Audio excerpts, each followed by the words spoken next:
Autism আক্রান্ত বনাম স্বাভাবিক শিশুর আচরণগত পার্থক্য। যোগাযোগ।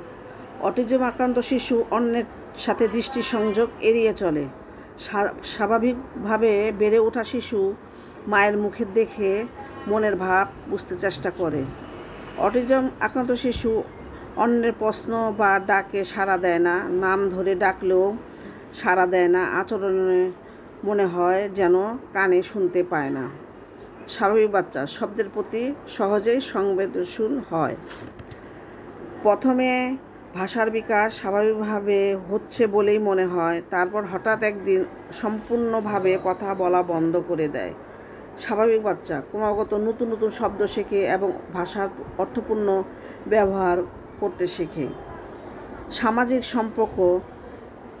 অটিজম বাচ্চা এমন আচরণ করে যেন মনে হয় অন্যের আসা যাওয়া একদমই খেয়াল করছে না। স্বাভাবিক বাচ্চা মা চোখের আড়াল হলে হঠাৎ হঠাৎ কেঁদে ওঠে, অপরিচিত কাউকে দেখলে উদ্বিগ্ন হয়। অটিজম বাচ্চা কোনো কারণ ছাড়াই হঠাৎ অন্যের আক্রমণাত্মক ও আহত করে। স্বাভাবিক বাচ্চা খিদে পেলে বা কষ্ট পেলে সেটা প্রকাশ করে।